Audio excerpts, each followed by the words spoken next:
Okay, there's less than a week to go until the midterms in America, and it's going to decide the future of that country. And I got to tell you, it just staggers me that around half the country are about to vote for a party led by the incompetent and gaffe pro Joe Biden. My Sky News colleagues James Morrow and Rita Panahi are there on the scene, and I asked them about what the mood is on the ground and what they make of Biden's recent howlers.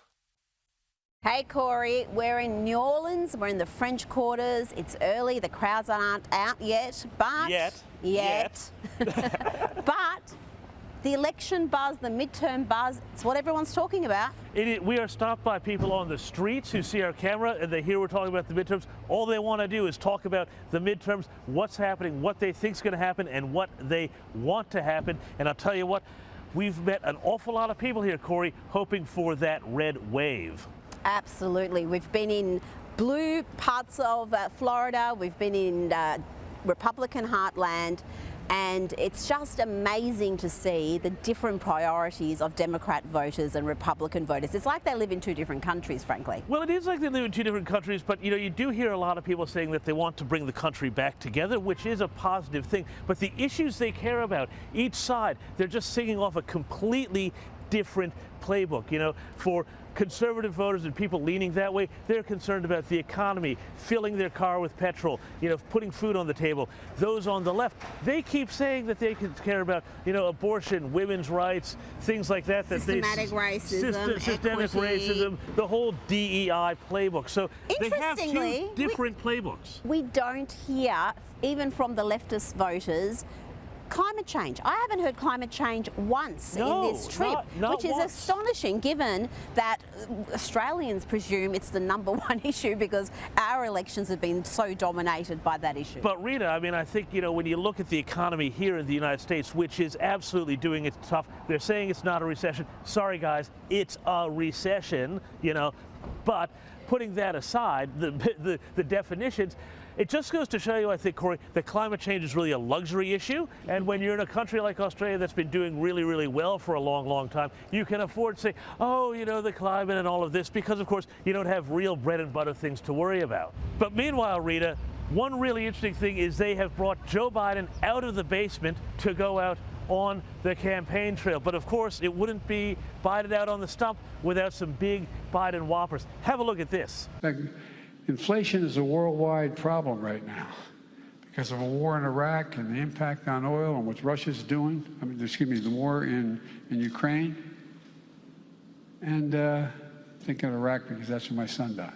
Okay, now Rita, this is the second time in about a month that Joe Biden has made the claim that if anybody else made it, it would be marked, you know, false, fake news, misinformation. He said that his son, Beau, died in Iraq. Well, no, he didn't. He died many years later after his tour of duty in Iraq of a brain tumor.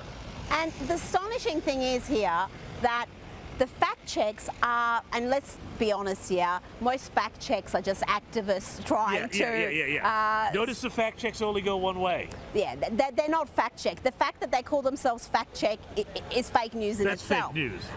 But there's been fact checks saying, well, you know, the president believes that his son got cancer in Iraq from the toxins, and that's why, in his mind, he died there. But that is just not factual. He did not die in Iraq. He died many years later, as you said. And the fact that he can repeat this lie without any sort of scrutiny, without even the thought of, why are you bringing this in to the debate? And it doesn't matter what he believes to be true. I mean, we went through 4 years of Donald Trump, and if Donald Trump said the sky is blue, you would get the Washington Post saying, well, partially true, it's not really blue, it's because of the light reflecting off the ocean or some sort of nonsense like that. That's the way they deal with it, is double dealing in misinformation, Cory. I mean, we've all seen that. We know that this is what goes on.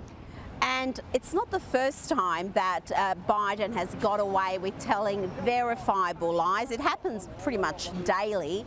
But even his academic record is something that he seems to be either confused about or lying. Well, he's been doing that from the very beginning of his career. I mean, we could take the whole show on that, but let's have a look at this here. I got my start at one of those other HBCUs. Delaware State University.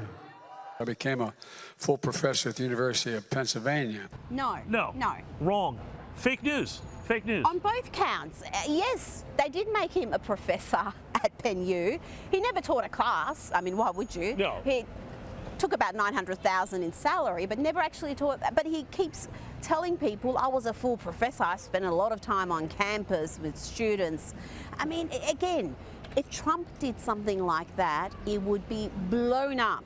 With him, it doesn't even register. I don't think he ever taught a class. I think he did, say, like 9 visits there, various sort of events, public speaking sort of gigs, all easy money. And 2 years of his 4-year gig there, he was on leave running for president. But the other one is also a whopper.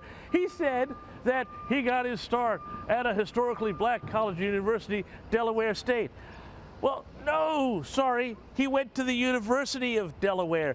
But then you've got all these people out there in the fact check saying, oh, no. But he went there once to announce a campaign launch. So that's what he meant. Give him a pass. Cory, we all know what's going on here. They are scared. And that speech he gave yesterday, he was already almost softening the electorate for delays in the voting count. Pennsylvania in particular. Oh, Pennsylvania, yeah.